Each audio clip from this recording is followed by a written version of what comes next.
George Kilpatrick, inspiration for the nation, celebrating people we feel good about. Mark your calendars. Tuesday, November the 14th at 6 o'clock, the 100 Black Men will feature a town hall on mental health. You're not alone. It'll be taking place at the downtown YMCA, which is located on Montgomery Street, and it'll be at 6 p.m. Vanessa Martel is the executive director of the downtown YMCA, and Felicia Black joins us. She's a therapist with R&R Therapy Services. Did I get that right? R&R? Yes. Restore and renew. Restoring renewed therapy services based in the Mecca of Liverpool, New York. So the 100 Black Men obviously are looking to talk about an issue, particularly in the Black community, that's really becoming more talked about, thankfully, right? For many years, it's a subject that we haven't really been willing to talk about, or we wanted to keep it hush-hush. So I know that this was an important collaboration. Vanessa, why did you want to get involved?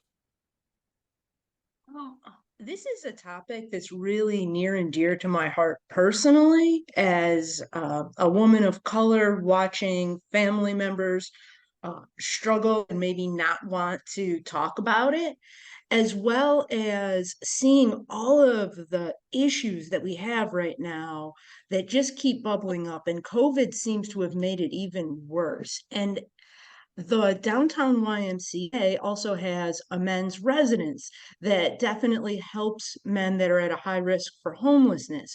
And the dynamic of mental health and how it impacts you and affects you is something that we see every day at the YMCA. And so when the 100 Black men shared that this was a topic that they wanted to explore, I said, please do this. Do it downtown. Do it at the Y. We have so many people that come through our doors looking for hope that this seems, it's a no-brainer. We would love to support this. Yeah, and thank you for telling me about your own family and the struggles you've seen, because I think that's another thing that we have to be comfortable with, right? Being able to share our truths and share our stories. And Felicia, as a therapist, what are you seeing in with your services? And by the way, you have your own practice, Black-owned therapy practice. So if you looking for somebody to share, talk to me. Yeah, so we here at R&R Therapy, we see a lot of people looking for therapy services, and it is such a shortage of clinicians and mental health counselors in the area, in the states, and United States as a whole. The shortage is real, and when it comes to the marginalized community, that shortage is very detrimental, because there are so many individuals, and Black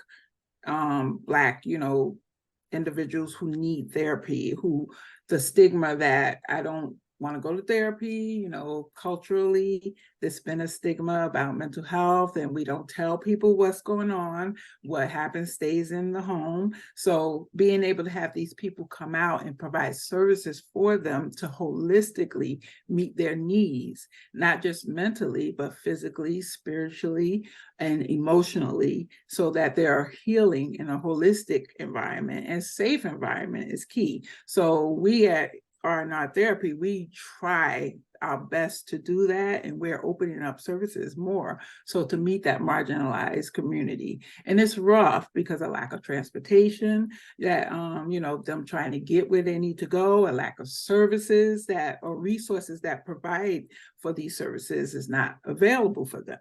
So us meeting them where they're at is best, and we can do that through community-based services. So in therapy, you see this stigma. I have a number of men that I have therapy with, and it's a stigma. It's very hard for them to come in and talk about what's going on in their life and talk about their family issues and the things that they're feeling. Men don't want to talk about how they feel, and they think that's a no-no. It makes me look weak, but that stigma we have to do away with, because mental health and you know, just collecting their holistic health is important for them to talk about that. Yeah, and we want to see a breakthrough. So, um, for you, Vanessa, having this at the Y, and you, like you said, you see the men who are in various stages of transition who live there. What are your hopes for this event that's happening on the 14th at 6 p.m.? Oh, I really feel that hope is what our community needs. I really, my prayer is that many people will come through our doors to be a part of this town hall. I love the fact that we're leaning into it, also having a virtual component, and we'll be streaming it. All of the YMCAs that are part of Central New York have all agreed to have a room set up in those branches so that people can participate in places and spaces that they feel comfortable. And I can't even begin to put to words how transformational this can be when people open their mind to the thought of leaning into their mental health. Physical health, nobody feels too bad talking about that. Right, Nutrition, we'll right. talk about that. But the importance of mental health, and that doesn't mean you have mental illness, talking about your mental health.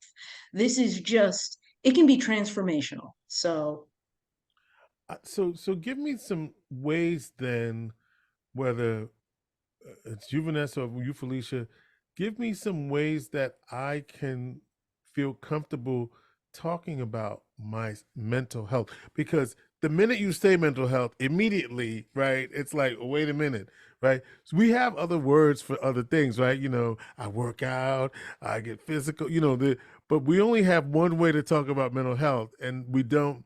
So give me some language to get me comfortable doing it, because right, I work out. I have a membership uh to the Y. I have membership at a couple of gyms, but you know, if I walk into the Y and there was another space I could go to get a quick refresh, a mental refresh, where they say check up from the neck up, or another way to to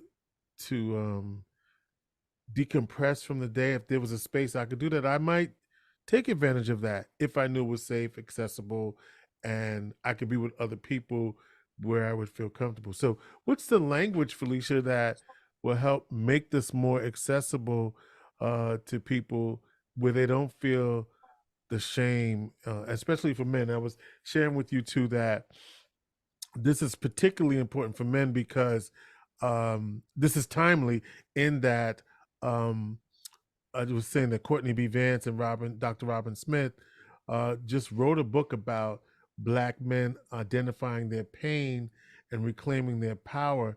And their book is called The Invisible Ache. And so this town hall is so timely in that in this particular instance, they're talking about they want Black men to cry and cry and cry till the tears. And you know, we've been raised not to do that, right? Stop, you know, Absolutely. boys don't cry, right? You know, and it's so funny because we grow up telling our sons that and allowing our daughters to feel. And what happens when we do that, right? And if you let the boy stop that crying, boy, be a man. That's what we tell him, right? And Absolutely. this pushback even now about that. Did you see? Give you an example. So I know I asked you a long question. You're probably gonna forget the question. I'll repeat it again. The question is, how do we get men to open up, people to open up in these mental health spaces? So hold that question, because I'm going to tell you another thing that just happened. And I didn't know this happened. So there's a high profile top number one. He could be the Heisman Trophy winner. He could be the number one in the draft. His name is Caleb Williams, and he plays for USC. Felicia, do you know what I'm getting ready to talk about? Yeah. So this past weekend, did you see this, Vanessa? What I'm getting ready to tell you? Have you seen it? Okay. So this past weekend, the University of Southern California played a football game last weekend against Washington. They lost.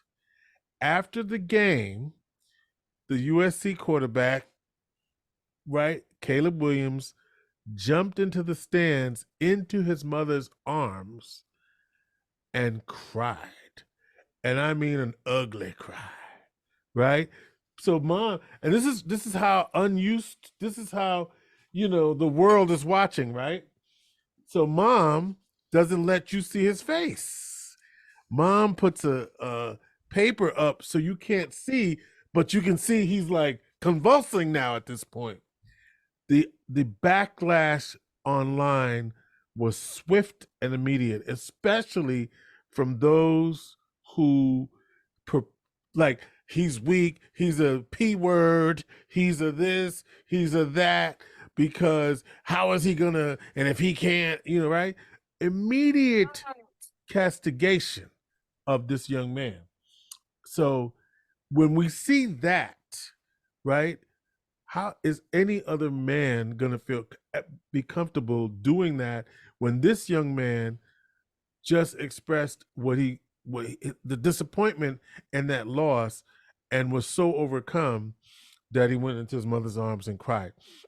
And so, saying all of that, how do we get comfortable talking about this, the need to have to be comfortable with mental health? Felicia, what do we have to say to folk? What are the ways to break that stigma and this notion of men and masculinity and showing their emotion? Yeah, it's a hard thing. It's been a long standing crack that we're trying to get through. When I'm meeting with men of color or men, but I gotta get to you though, right? I gotta get to you, and I'm not gonna get yes, there unless there's yes, something. yeah, How do I something get to you? pulling you. Once Yeah. I get there, so I've made it once I got to you. Now you're right. There's a struggle in the beginning, but now how am I going to get to you, right? If I'm got this idea in my head. Yeah, this is where where I say we meet them where they're at.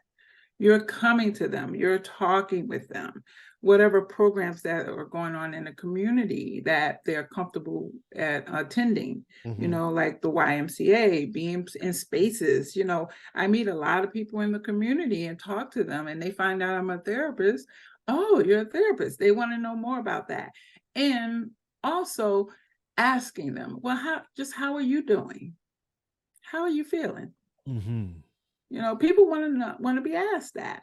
Men want to be asked that, whether you're a man of color or not, but you want to know, you want someone to care. But I'm going to tell you, am I? How you gonna get absolutely. I dig deeper. Yeah, you're right. But tell me how you really feeling? What's going on? What do you got good going on in your life? Okay. What are some things that are not so good for you that you've been dealing with? And this is how they start to talk about it. Start opening up. So even community conversations, you're not always they're not gonna come to you all the time. Absolutely not.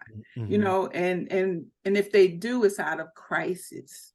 There's no other way I can deal with this. I'm in crisis. I got to find someone to talk to. And that has been, the norm. You come out of crisis. You're not just coming just because you want to have you want to have a safe space to talk and start working on your mental health. Start working on that part of you that is disruptive or, dysregulated or emotionally depleted. We want them to come to us, and us wanting them to come to us, we got to meet them where they're at. So Vanessa, is the why that space right now?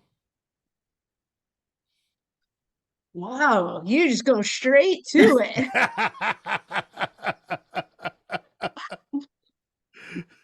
I would say that the Y is definitely a safe space. Okay. But we're not staffed with clinicians, so to speak.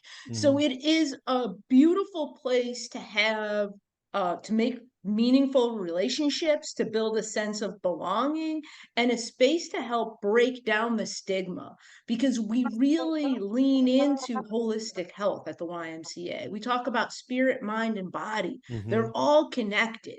So it's definitely a space where when relationships are formed, the notion of needing to be in a crisis before you talk to somebody, we start to kind of chip away at in these interactions. Do I think that we can do better and increase partnerships and have more resources?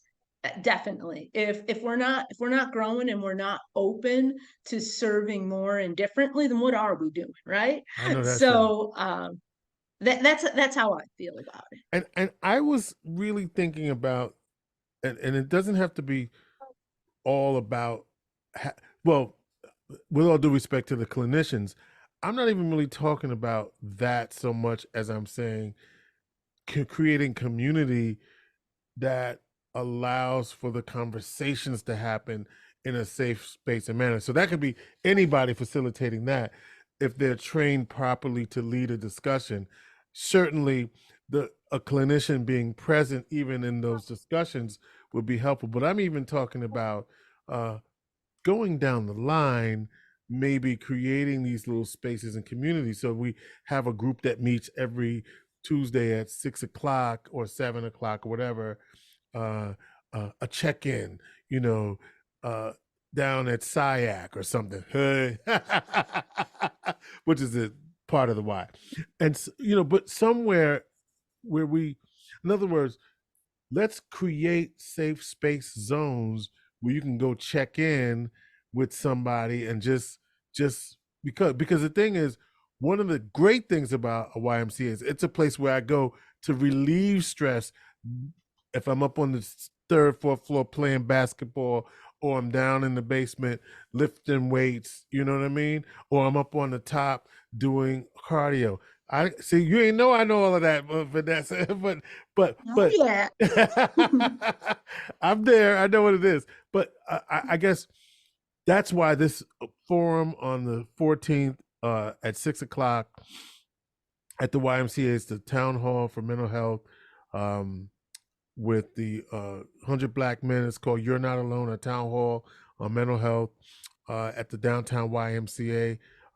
You'll see Felicia as one of the panelists asking you how you doing and what's good in your life and what's not so good. And it's also an opportunity just to talk. Also on the panel, Novelette Pierce and Willie Elliott will be there along with Felicia. But it should be a great night. Anything else we need to know about this great opportunity on the 14th? I think you summarized well. Bring your friends. Absolutely. Come and bring your friends. Bring a friend, tell a friend. This is an important conversation to have in our community. Again, lots of community resources will also, I should say that there will be other vendors, do I call them community partners, that will also be present. There you go. There will be other community partners that will, along the same lines, that will be there as well to support you and to support this event. So it's not just the Y and 100 Black men, but there'll be others available. And for those who are looking for support, this is a great place to start. So mark your calendars, be there Tuesday, November 14th at 6 o'clock at the downtown YMCA. What is the address of the YMCA? 340 Montgomery Street. 340 Montgomery Street at the footsteps of Columbus Circle. It's still called Columbus Circle. I know that's the whole thing, but that's where it is. That's where it is. Right across the street, right on Montgomery Street. It's been there for 100 years, I think. And if you had just say Vanessa, you would be in a brand spanking new building. It's coming. It's coming. All right. So Felicia Black is with R&R Therapy Services out of Liverpool. And Vanessa Martel is the executive director of the Downtown YMCA, collaborating with the 100 Black Men, You're Not Alone, a town hall on mental health, Tuesday, November 14th at 6. Thank you very much for being on the program. Thank you for having us. I just want everybody to know you are not alone. Inspiration Family.